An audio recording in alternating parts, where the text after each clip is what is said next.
Economics is the study of how people, so that could be you, me, your mom, your brother, how institutions, right, businesses are made up of people, governments or societies are made up of people, so how people use scarce resources to satisfy our unlimited wants. So we all have lots of things that we want. We want happiness, we want health, we want money, cars. There's lots of things that we want. Why don't we have all those things? Well, because we have limited resources, limited time, limited energy, limited money. And so because of that, economics is all about choice. And so in economics, we look at how people make choices. Economics can really be divided up into two pieces, microeconomics and macroeconomics. So microeconomics is the details. So we're looking at the behavior of customers, so buying those goods or services. We look at the behavior of companies. So we're looking at the choices that individuals make. Why would you use Netflix instead of going to the movie theater, right? That's a choice the consumer makes. Why would you buy a machine instead of hiring more workers? That's a choice that businesses make. So that's microeconomics. In microeconomics, we really look at prices and we look at quantities. So economics is often called price theory. So we're looking at where do prices come from. We look at customers, how much are they willing to pay for something? We look at businesses, how much does it cost to make something? And so we're determining the price of a product. And then we're looking at how much of that product is going to be sold based on how much customers want, based on how much businesses are willing to make, and the price in the market. So we're looking at gas prices, for example. Are they going up or down? So we're looking at individual markets. We're looking at the market for a McDonald's hamburger. What is the demand for it, the supply? We're looking at the market for a car. We're looking at the market for gas, demand and supply for each of those. So microeconomics, we're looking at those details, we're looking at the choices that are being made, and we're looking at the allocation of those scarce resources. In macroeconomics, see if we can get this to shift up. Oh, sorry, before we get to macroeconomics, let's just give you a bit more example of microeconomics. So if you take Econ 100, which is our microeconomics, we start with you, the individual, and we look at what you like. We look at what you can afford. And then we combine you with everyone else and we create consumer demand. From that, we can look at a certain price, how much are you willing to buy? So for example, if it costs $10 for a hamburger, collectively as a group, how many hamburgers are we willing and able to purchase? If the price of a hamburger is $1, we can see that we are willing and able to buy more hamburgers. This is because at $1 we can afford more, and assuming we like hamburgers, the more we can afford, the more we want to get. So in microeconomics, we start with the individual and we build up to this demand curve. We then shift gears. Come on, slides. And we look at the business. So we start with the company, McDonald's, and we look at the cost it is to make the hamburger. So let's say that it costs 50 cents to make that hamburger. Well, then if they're charging $1 for it, we have 50 cents profit. And so at 50 cents profit, McDonald's is willing to sell a certain amount of hamburgers. If we combine all the other companies that provide hamburgers, we can look at a particular price, how much collectively these businesses are willing to sell. Well, at a higher price, we say ceteris paribus, that means everything else equal. So if the only thing we change is the price, we don't change the cost, we don't change anything else. The only thing we change, is the price, then at a higher price, businesses are willing to sell more because they're making more profit per unit, and that makes them happy, so they want to sell more. So we look at the consumer and we get the demand curve. We look at the business and we get the supply curve, and ultimately that determines the price in the market. It's not simply up to the customers, because if it was, we'd only pay a penny for a hamburger. It's not up simply to the business, otherwise McDonald's would charge thousands of dollars for their hamburger. It's where supply and demand intersect that determines the price that we actually pay for the McDonald's burger. So that's microeconomics. Macroeconomics is the big picture. So in macroeconomics, we're looking at the country as a whole. So all those major components of the economy and how they interact. So in this case, what we're going to look at is what we call aggregate demand and aggregate supply.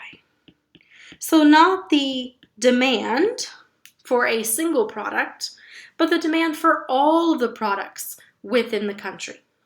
Not the supply of a single product, so not just McDonald's hamburgers or fast food hamburgers, but the supply of all goods in the market. So everything from a car to a laptop to the hamburger. So aggregate just means total. So we're looking at the economy as a whole, and we look at the topics that will impact the economy as a whole. So we're looking at unemployment, what percentage of workers are looking for work but can't find it. We're looking at inflation, so are prices going up.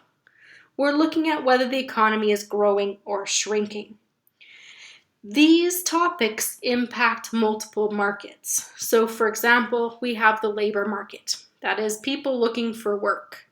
If there's lots of people looking for work and they can't find it, the unemployment rate is going to be high. This is going to impact wages, because as a business, if I am looking for workers and I have lots of choice, who am I going to hire? I'm going to hire the best for the cheapest. So when the unemployment rate goes up, wages go down. And when wages go down, then a company like McDonald's doesn't have to pay their workers as much. So if we're looking at here the price of a hamburger, well, it costs less to make the hamburger, so McDonald's is now willing to sell more hamburgers at the current price because the profit margin is higher. And that's going to create a surplus or extra amount of hamburgers in the market, more than we want, and that's going to drive the price down. So when the wages fall, the prices of goods fall as well. So macroeconomics looks at the bigger picture, how these different markets are related. And so we need to know these different markets, and we're going to look at how they are related to each other. So the different markets we have a product market. So this is the buying and selling of goods and services. We have a factor market. This is where the resources that we use to make our goods and services are bought and sold. We have a financial market. That's our banks setting interest rates, giving out loans. And we have a foreign exchange market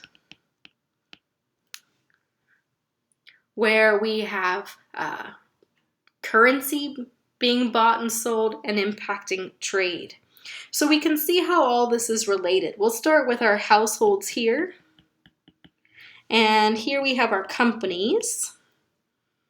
And our households, they sell their labor in the factor market. One of those resources or factors of production, one of the resources used to produce goods and services is labor. So households sell their labor in the factor market and firms buy it.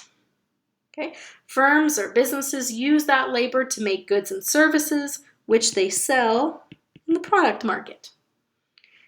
And households are the ones that buy those goods and services. So we start to see how the factor market, the market for things like labor, are related to the market for McDonald's hamburgers, like we were just talking about. We also have our financial market.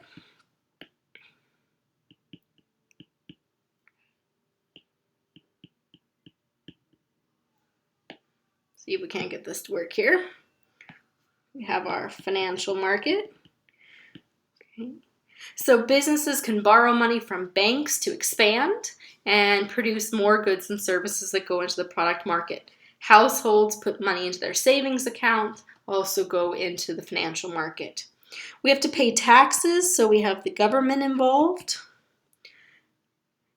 And not all the goods and services that we buy in the product market, so we go to the grocery store, not all the goods and services that we buy come from our country. So for example, when you go to the grocery store and you buy fruit, especially in the middle of winter, that fruit that you're buying is not Canadian made.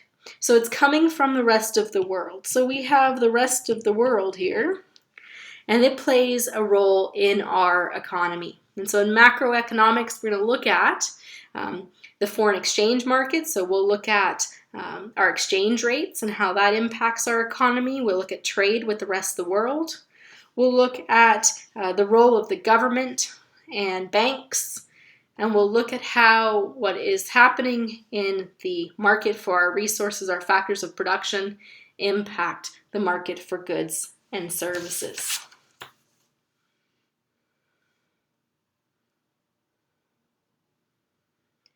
So economics is the study of how people use scarce resources to satisfy unlimited wants. Micro is the details. It's looking at prices and quantities in those individual markets. Macro is the big picture. So it's looking at aggregate or total behavior. And so we're looking at things that impact multiple markets and how those different markets are related. Now take a moment, pause the video right here, and see if you can't identify which of these are micro and which of these are macro.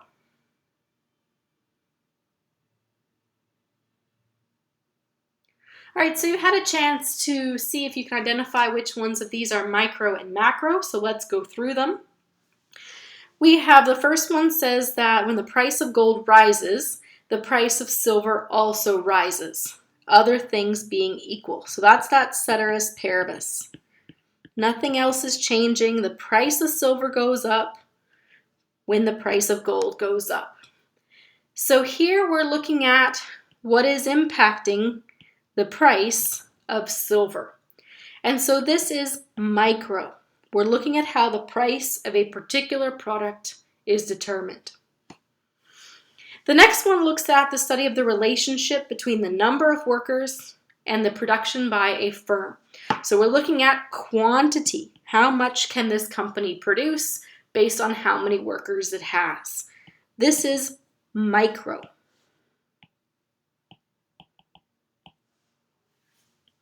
The next one looks at an explanation of the factors that affect total spending in all of Canada. So we're talking big picture, aggregate spending, and so we have macro with an A. Next, we have an explanation of the effect of a tax on the price of cigarettes. So again, we're looking at what is happening to the price of one particular product, and so here we have micro. If we're looking at the level of investment spending, so investment spending is what businesses do when they expand their inventory, when they buy more machines. If we're looking at how spending by businesses affects the jobs nationwide, we're looking at macro. So here we're looking at how multiple markets are impacting each other. The last one says a study of the effect of reducing taxes to stimulate the economy. So in this case, the tax change is impacting not just the price of one good, but we're looking at how it impacts the prices of multiple goods and the amount of goods sold within the entire society. And so here we have macro with an A.